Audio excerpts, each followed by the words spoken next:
Hello, welcome back to black horror Hindi channel. So दोस्तों, कैसे हो आप सब? उम्मीद है कि आप सब बहुत अच्छे होंगे। चलिए सीधे स्टोरीज पे आते हैं।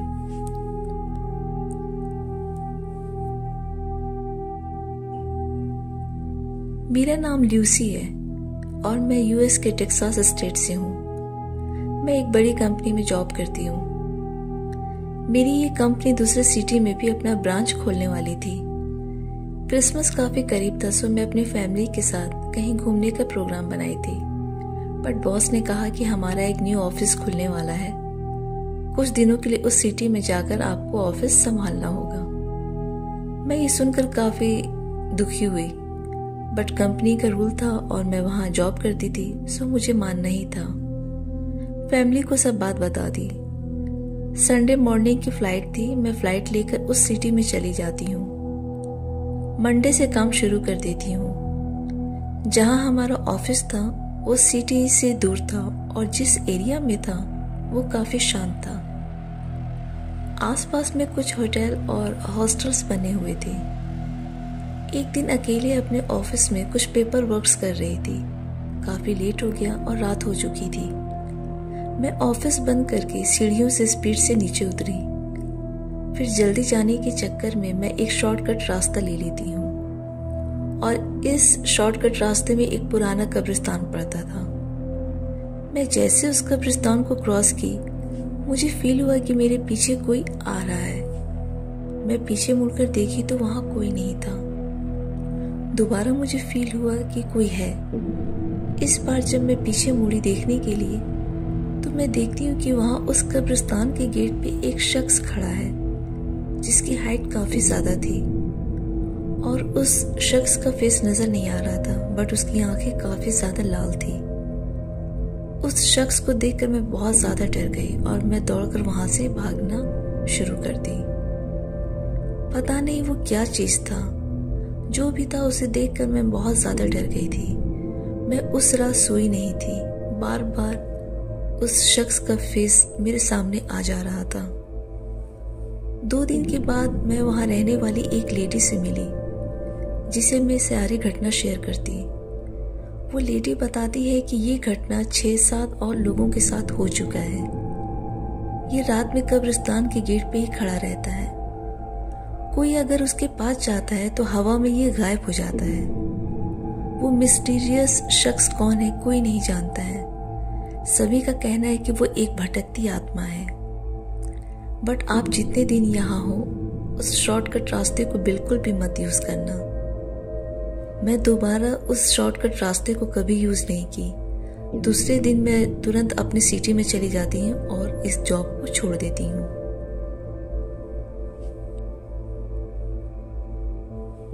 जैसा कि आप जानते हैं कि रूरल एरिया में ज्यादा फैसिलिटीज नहीं होती हैं और मैं कैंसास के रूरल एरिया में हूँ जहाँ फैसिलिटीज उतनी नहीं है। यहाँ पे मॉल पार्क्स बस नाम के हैं और मूवी थिएटर भी यहाँ से 40 माइल्स की दूरी पे है। सो यहाँ के बच्चे 6th ग्रेड से ही ड्रिंक करना या डेट करना शुरू कर देते हैं।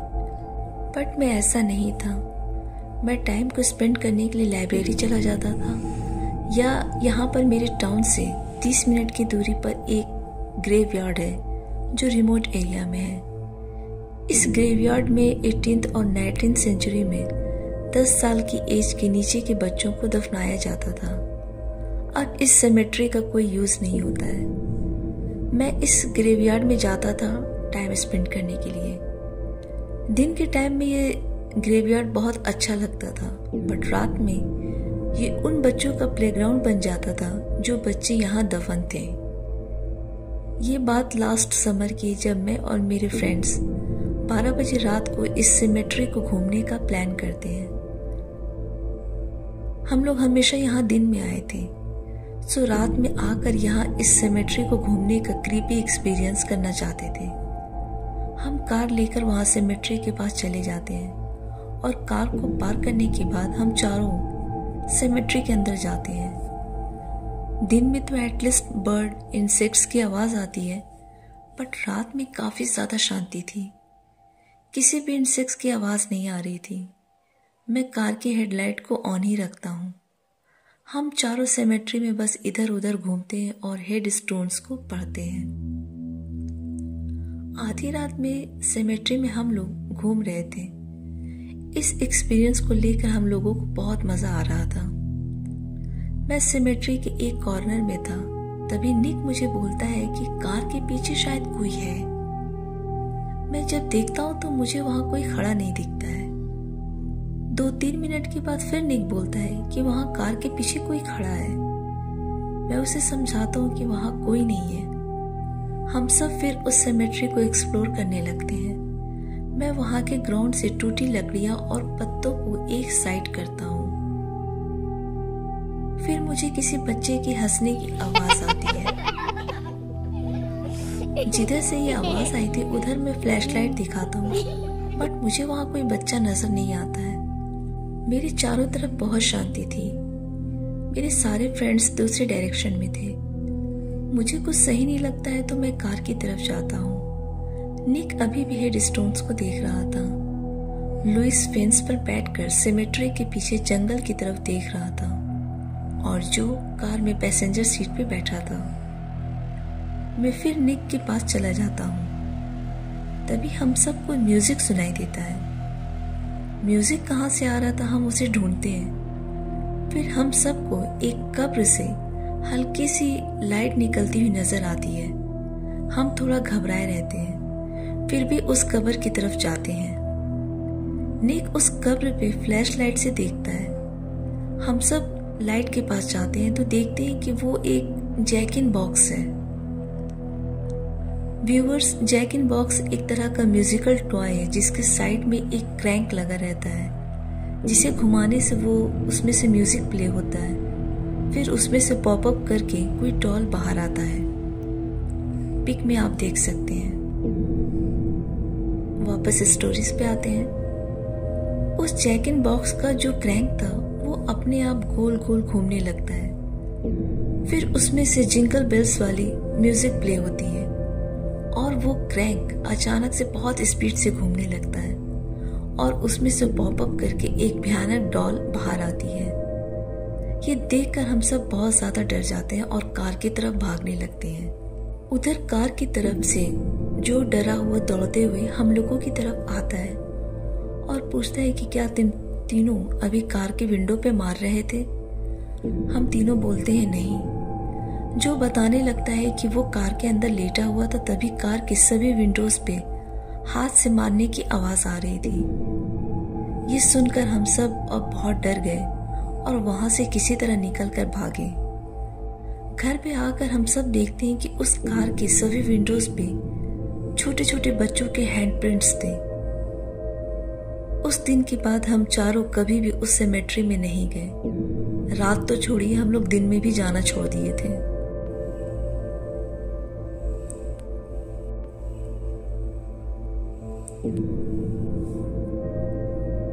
मेरा नाम साहिल है। मैं यूपी से हूँ। आज मैं अपने साथ घटित एक खौफनाक घटना को आप सबके साथ शेयर करना चाह रही हूँ। मेरे घर के रास्ते में एक कब्रिस्तान पड़ता है। हम जब भी कहीं आना जाना होता है तो उस कब्रिस्तान के सामने से गुजरना पड़ता है। मैं प्राइवेट जॉब करता हूँ। एक बार ऑफिस में मुझे काम करते करते रात के 12 बज गए थे। मेरे कॉलीग मुझे मना करते हैं कि इतनी रात को घर मत जाओ, ऑफिस में ही रुक जाओ। लेकिन मुझे रेस्ट करना था तो मैं बाइक लेकर ऑफिस से निकल गया। जैसा कि मैंने आपको बताया कि मेरे घर के रास्ते पर एक कब्रिस्तान पड़ता है। जैसे ही मैं उस कब्रिस्तान के पास पहुंचा, मैंने एक लड़की को देखा जो कब्रिस्तान के पास बैठी थी। उसे देखकर मैं पहले घबरा गया था। फिर मैंने सोचा शायद इस लड़की को कोई हेल्प की जरूरत होगी, इसलिए मैं अपनी बाइक को साइड में रोकता हूँ और गाड़ी से उतरकर लड़की के पास जाता हूँ। जब मैं उस लड़की के पास पहुंचा तो देखा कि वो लड़की रो रही है। मैं उस लड़की का फेस नहीं देख पा रहा था क्योंकि उसके बाल से उसका फेस ढका हुआ था। मैं किसी तरह हिम्मत करके उससे पूछता हूँ कि मैम, आप क्यों रो रही हैं? क्या कोई प्रॉब्लम हो गई है? पहले तो वो लड़की बिल्कुल खामोश रही। फिर वो बोली कि मेरे पाँव में बहुत तेज दर्द हो रहा है और मुझे घर जाना है। फिर मैंने उस लड़की से कहा कि आप मेरी बाइक पर बैठ जाइए, मैं आपको घर ड्रॉप कर देता हूँ। वो लड़की मेरे साथ मेरे पीछे बाइक पर बैठ गई और मैं बाइक स्टार्ट करके चलने लगा। अभी कब्रिस्तान ख़त्म भी नहीं हुआ था। जैसे ही हम कब्रिस्तान के मेन गेट के पास पहुँचे, उस लड़की ने कहा कि मुझे यहीं उतार दो, मुझे यहीं उतरना था। मुझे काफ़ी हैरानी हुई क्योंकि आसपास मुझे कोई घर नहीं दिख रहा था। मैं गाड़ी को साइड में रोका। वो लड़की नीचे उतरती है और मुझसे बोली कि तुम सीधा यहाँ से घर चले जाओ, पीछे मुड़कर मत देखना। मैंने उससे पूछा कि तुम ऐसा क्यों बोल रही हो?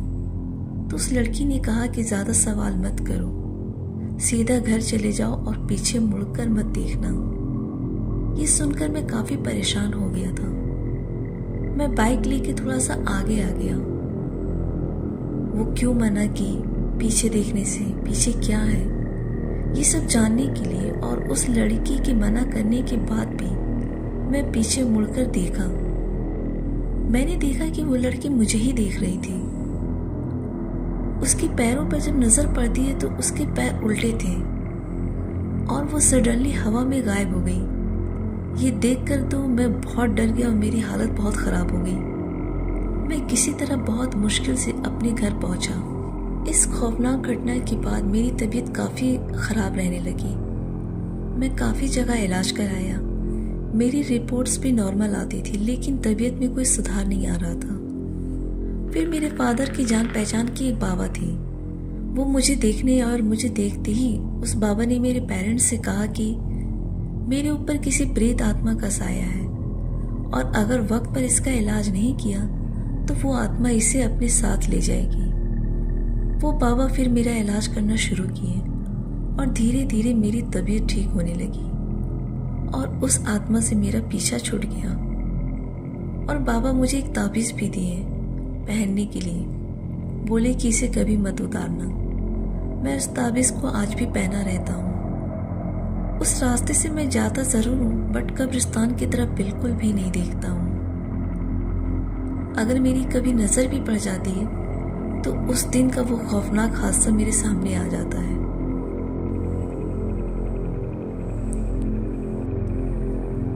दोस्तों, अगर स्टोरीज आपको पसंद आ रही है तो प्लीज़ चैनल को ज़रूर सब्सक्राइब करें। चलिए अब लास्ट स्टोरीज को सुनते हैं।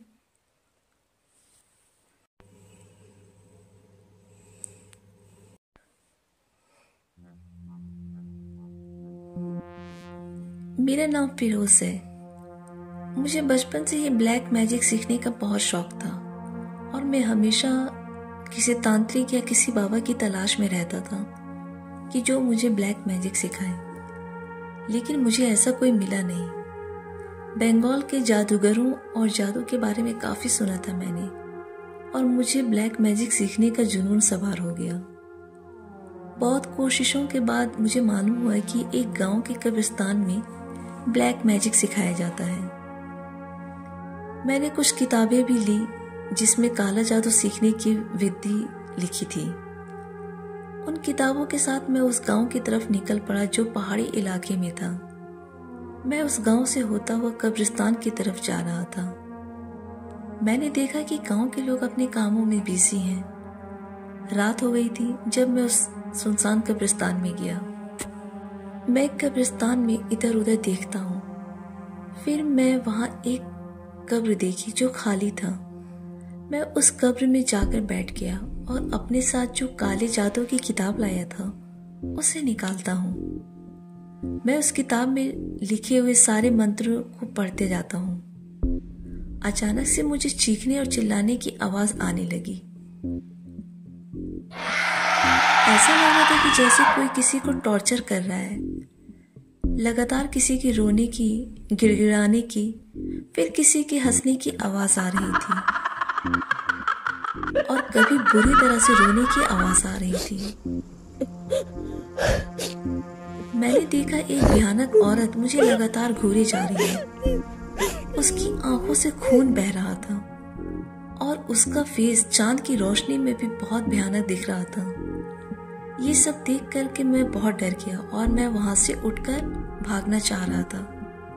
फिर मुझे याद आया कि उस किताब में लिखा था कि जब आप इस क्रिया को करेंगे तो बहुत सारी आत्माएं बीच में रुकावट डालेंगी, डराएंगी, और अगर मैं बीच में उठ गया तो ये सारी आत्माएं मुझे मार देंगी। इसलिए मैं उठा नहीं, मैं अपनी क्रिया को जारी रखता हूँ। मैं जिस कब्र पे बैठा था, अचानक से कोई कफन में लिपटा मुर्दा मेरे सामने आकर खड़ा हो गया। वो मुर्दा मुझे मारने के लिए दौड़ा। ये देख करके मैं इतना डर गया कि बिना सोचे समझे उस कब्र से बाहर आ गया। और सुबह का वक्त होने वाला था। मैं किसी तरह दौड़कर कब्रिस्तान से बाहर निकला और उस गांव में आ गया। वो गांव मुझे बहुत अजीब लगा। चारों तरफ वहां सन्नाटा पसरा हुआ था। मुझे आज यहाँ एक भी आदमी नजर नहीं आ रहा था। ऐसा लग रहा था कि जैसे इस गांव से सारे इंसान ही गायब हो गए हों। कल तक ये गांव मुझे आबाद दिख रहा था और आज ये गांव वीरान पड़ा हुआ था। मैं और आगे जाने लगा तो मैंने एक बूढ़े आदमी को बैठे हुए देखा। मैंने उसे आवाज दी लेकिन वो सुना नहीं। वो अजीब नजरों से मुझे देख रहा था और वो बूढ़ा शख्स रास्ते के बीच में ही बैठा था। अचानक मेरी नजर कुछ जानवरों पर पड़ी जो वहां बंधे हुए थे। वो जानवर भी मुझे अजीब नजरों से देख रहे थे और वो जानवर मुझे ज़ॉम्बी जैसे लग रहे थे। मैं आगे बढ़ने लगा और आगे जो भी इंसान मुझे नजर आ रहा था वो भी मुझे ज़ॉम्बी जैसे दिख रहे थे। ऐसा लग रहा था कि जैसे पूरे गांव में मौत का साया छाया हुआ हो। मैं आपको बता नहीं सकता उस वक्त मेरी हालत क्या थी। ऐसा लग रहा था कि जैसे सिर्फ मैं वहां जिंदा आदमी मौजूद हूं। मैं गांव से बाहर निकलने का रास्ता ढूंढ रहा था। तभी मेरी नजर एक कच्चे मकान पर पड़ती है। मुझे लगा कि शायद यहाँ कोई रहता होगा जो मेरी मदद कर सकता है। मुझे उस कच्चे मकान से कुछ आहट मिलती है। मैं उस कच्चे मकान के अंदर जाने लगता हूँ। मैं जैसे ही अंदर जाता हूँ, अंदर का नज़ारा देखकर मेरे रोंगटे खड़े हो जाते हैं, मेरे होश उड़ जाते हैं। मैं देखता हूँ कि अंदर वहां पर एक लड़की की लाश पड़ी हुई है जिसकी बॉडी के सारे पार्ट्स सब अलग अलग थे। पैर अलग, हाथ अलग और उसका सिर अलग रखा हुआ था। ये देखकर मैं चिल्लाते हुए वहां से भागा। मुझे बिल्कुल भी समझ में नहीं आ रहा था कि मेरे साथ ये क्या हो रहा है। वो शैतानी ताकत मुझे गांव से बाहर निकलने नहीं दे रही थी। बहुत देर बाद मुझे समझ में आ गया था कि ये सब जो हो रहा है वो मेरे उस विधि का नतीजा है जो मैं काला जादू सीखने के लिए कर रहा था। मुझे बहुत तेज चक्कर आने लग गया। मैं सिर पकड़कर वहां बैठ गया। फिर मुझे ख्याल आया कि मुझे प्रे करनी चाहिए और मैं प्रेयर करने लगा। फिर किसी तरह गिरते पड़ते अपने घर पहुंच जाता हूँ और अपने घर की दहलीज पर बेहोश हो जाता हूँ। ऐसा लग रहा था कि कोई ताकत मेरी मदद कर रही थी उस गांव से निकलने में। मैं उस गांव में एक रात और पूरा एक दिन गुजार के आया था। घर में जब मुझे होश आया तब सभी ने पूछा कि तुम 2 घंटे से कहाँ गायब थे, हम सब तुम्हारा इंतजार कर रहे थे। फिर मैंने सबको उस घटना के बारे में बताया। सब मुझे बहुत बुरा भला कहने लगे। उसके बाद मुझे बहुत तेज बुखार आने लगा। मुझे अपने आप से नफरत हो गई क्योंकि मैं काला जादू सीखने के लिए इतना परेशान था। उस दिन से मैं कसम खा लिया कि मैं काला जादू कभी नहीं सीखूंगा।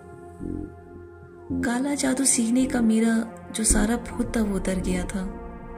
मेरी हालत देख करके मेरे घर वाले एक पहुंचे हुए फकीर बाबा को बुलाते हैं। वो बाबा मुझे दम किया हुआ पानी देते हैं। फिर मुझे सख्ती से मना करते हैं कि दोबारा ऐसी हरकत मत करना। ये सब सीखना इतना आसान नहीं है और फिर तुम्हें क्या जरूरत है ये सब सीखने की। धीरे धीरे मेरी तबीयत ठीक हो गई। कुछ दिनों के बाद मैं उस गांव के बारे में पता किया तो मालूम हुआ कि ऐसा कोई गांव कहीं भी नहीं है, ना ही ऐसा कोई कब्रिस्तान है। ये सुनकर तो मेरे होश उड़ गए।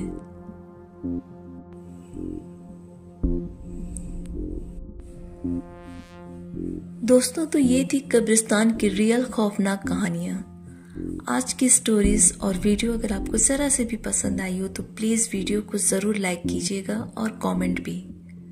आपके अच्छे अच्छे कमेंट्स पढ़कर अच्छा लगता है। वीडियो को फैमिली और फ्रेंड्स के साथ ज़रूर शेयर कीजिएगा। साथ ही दोस्त, अगर आप चाहते हैं कि आपकी स्टोरीज को मैं अपनी आवाज़ दूँ तो डिस्क्रिप्शन में दिए गए लिंक पे अपनी स्टोरीज को भेजिए। हम उस पर वीडियो ज़रूर बनाएंगे। चैनल पे जो नए दोस्त हैं उनसे रिक्वेस्ट है कि चैनल को ज़रूर सब्सक्राइब करें, और जो लोग सब्सक्राइब किए हैं उनका बहुत बहुत शुक्रिया। आज के लिए इतना ही, मिलती हूँ अगली वीडियो में। Till then bye and take care. I love you all.